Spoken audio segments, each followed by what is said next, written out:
Bon, allez, chimie. Cours CH6, équilibre d'oxydoréduction. Donc là, on quitte l'architecture de la matière, on revient sur la chimie des solutions. On avait traité en cinétique déjà, donc en cinétique, et c'est un peu ici rapidement. En cinétique, en fait, on regardait la vitesse de réaction. Là, on va s'intéresser uniquement aux états d'équilibre. On va faire ce qu'on appelle de la thermodynamique. C'est-à-dire que disons que l'objectif, là, jusqu'à la fin de l'année, c'est on a un mélange initial, on va regarder comment évolue ce mélange et quel est l'état d'équilibre à la fin. Sans se préoccuper de la vitesse, on veut juste l'état final, l'état d'équilibre. Et donc là, on va voir les réactions d'oxydoréduction donc, que vous avez déjà vues au lycée. Et on va reprendre les choses depuis le début.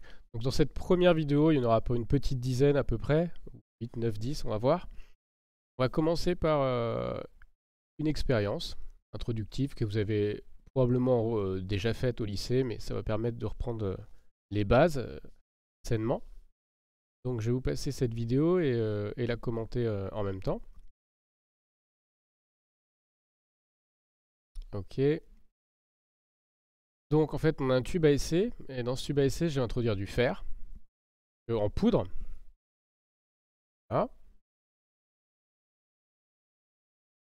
Et on va ajouter, donc c'est du fer métallique, on va ajouter du sulfate de cuivre. Donc le sulfate de cuivre se reconnaît par sa couleur turquoise. Il contient des ions Cu2+, notamment, et des ions sulfate. Mais ce qui m'intéresse là, c'est les ions Cu2+, qui donnent cette couleur à la solution.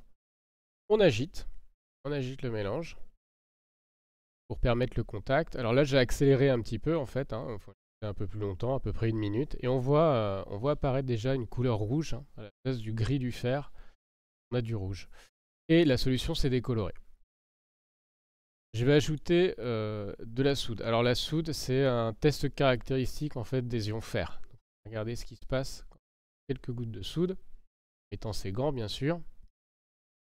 Donc là de loin, ça se voit peut-être pas très bien, mais il y a un précipité. Je vais rapprocher de la caméra.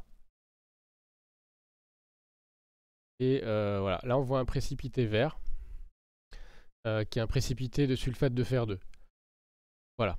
Donc on va réécrire tout ce qu'on a vu ici, mettre des photos et comprendre un peu ce qui s'est produit comme réaction. Il y a clairement une réaction, mais laquelle précisément?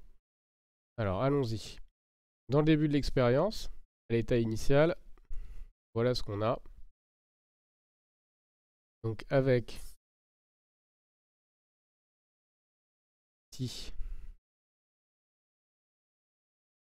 on a du sulfate de cuivre, c'est-à-dire des ions Cu2+, des ions SO4 mais qui vont être spectateurs.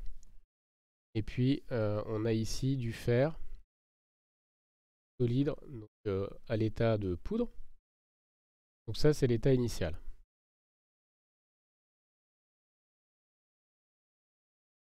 On agite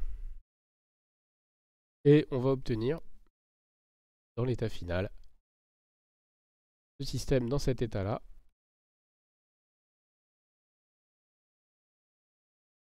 Et donc on observe c'est première chose, la poudre qui était grise, qui avait une couleur de fer, qui est devenue rouge, une couleur rouge. On va interpréter après cette couleur rouge. La poudre prend une couleur rouge. Et si la solution est décolorée, là on n'a plus la couleur bleue caractéristique des ions Cu2+. Voilà l'état final. Alors qu'est-ce qu'on peut en déduire? Je pense que vous l'avez compris. On peut supposer de ces observations, on peut déduire interprétation. Alors, la décoloration de la solution, ça veut dire quoi? Ça veut dire que si les Cu2+, des plus ont été consommés. La couleur rouge de la poudre On va l'interpréter, alors il faudrait faire des tests plus quantitatifs que ça, mais on va l'interpréter comme un dépôt de cuivre métallique, déformé du cuivre métallique. Et puis, alors on va faire un test. Si on fait un test, en fait, représenter le tube à essai. Test. On ajoute donc de la soude, plus H au moins, dans le système. Et bien, que se passe-t-il? Ce qu'on avait observé dans la vidéo, mais je n'ai pas de photo ici, c'est qu'il y avait un précipité qui se formait. Le précipité a une couleur verte, assez foncée. Et ce précipité vert, c'est de l'hydroxyde de fer 2. Et ça signe la présence des ions fer 2. Donc, il se forme des ions Fe2+.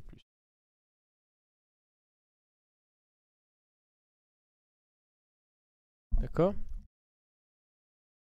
Donc, la réaction, a priori, ce qu'on peut écrire, c'est qu'il y a une réaction, l'équation de la réaction. On peut l'écrire formellement.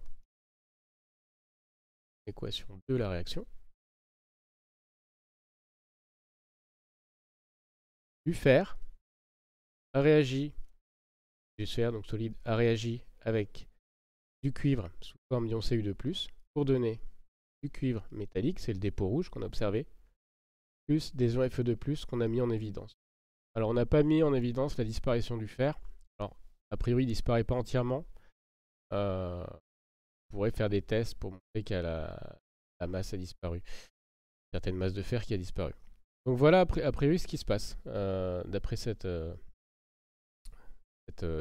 expérience. Très bien. Sauf que... Très bien.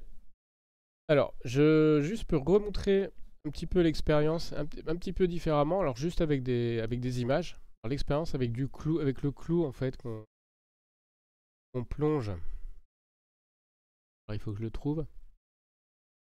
Le clou qu'on plonge en fait dans du sulfate de cuivre. Pour vous montrer ça. Alors ça c'est le clou à sa sortie. Et alors le clou avant, initialement, ça, pas belle, je pense que j'ai une meilleure image que ça. Le clou initialement, et comme ça. D'accord ? En fait, vous voyez clairement le dépôt de cuivre là. Clou.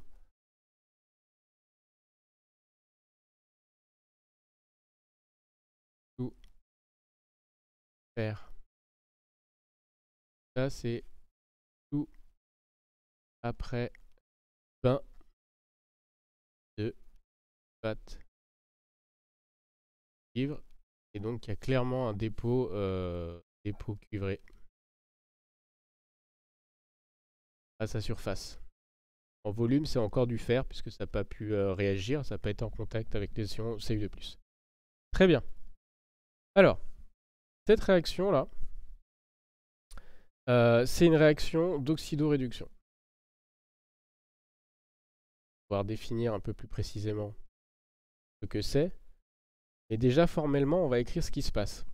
Alors, on va définir les termes oxydation et réduction à partir de ce qui s'est passé dans cette expérience. On va commencer par oxydation. Alors, l'oxydation, c'est l'oxydation d'un élément chimique. Pas d'une espèce, d'un élément chimique. J'aurai l'occasion d'y revenir. Okay. Donc, si je reviens à l'expérience, en fait, dans l'expérience, qu'est-ce qui s'est passé? Formellement, si je regarde ce qui s'est passé pour le fer, initialement j'avais du fer métallique. Qu'est-ce qui lui est arrivé? Il est devenu du fer, des ions Fe2+. Donc, vous savez qu'en chimie il y a conservation des éléments, donc on a toujours autant de fer au début qu'à la fin, mais à la fin on a du fer, forme Fe2+. Et donc pour devenir des ions Fe2+, formellement il a perdu 2 électrons. Donc ce qui s'est passé formellement, c'est que 1 mol de fer a donné 1 mol d'ion Fe2+, plus 2 mols d'électrons. Donc Ce passage-là, on appelle ça une oxydation. Et donc, si vous revoyez vos définitions, une oxydation, c'est perte d'électrons. Voilà ce que c'est une réaction d'oxydation. Donc ici, le fer a été oxydé. A été oxydé en ion Fe2+. Ok.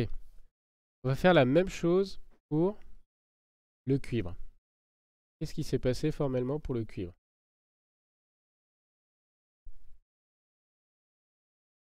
Hop. Alors, l'expérience montre que, formellement, le cuivre était à l'état ion cuivre initialement, et dans l'état final, il est dans l'état métallique. Donc, pour ça, il faut qu'il gagne 2 électrons. Ce gain d'électrons, on va appeler ça une réduction. D'accord? Une réduction, c'est un gain d'électrons.